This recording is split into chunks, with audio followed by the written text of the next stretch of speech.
வணக்கம். நான் இந்த யாழ்ப்பாணத்தில் நடக்கிற பாரம்பரிய உணவு திருவிழாவுக்கு வந்திருந்தேன். அதில் இந்த சிறுதானியங்கள்லேருந்து தயாரிக்கப்படுற உணவுகளை டேஸ்ட் பண்ணி பார்க்குறதுக்கான சந்தர்ப்பம் கிடைச்சது. அதில் இப்போ சாம பொங்கல் இருக்குது, அதை சாப்பிட்டு கொண்டு இருக்கிறேன்.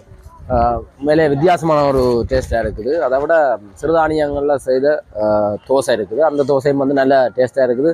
உண்மையிலே இந்த சிறுதானியங்கள்ன்றது எங்களுடைய உடலுக்கு ஆரோக்கியமான ஒரு விஷயம். ஆனால் இன்றைய காலகட்டத்தில் எங்களுடைய வாழ்வியலோடு எங்களோட பண்பாட்டில் இருந்த இந்த விஷயங்கள் இல்லாமல் போய் கொண்டிருக்குது. நாங்கள் எப்போவுமே ஃபாஸ்ட் ஃபுட்டுக்கு அடிமையாக இருக்கிறோம்.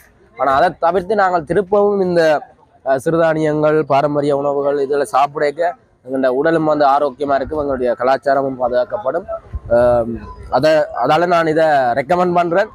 எல்லோரும் வாங்குவோம், இதில் சாப்பிடலாம். எங்களுடைய உணவை நாங்கள் தான் எங்களுடைய ஆரோக்கியத்தில் கவனமாக இருக்கணும். அதுக்கு இந்த சிறுதானியங்கள் ஒரு சிறந்த தீர்வாக இருக்குமான்னு நான் நம்புகிறேன். நன்றி.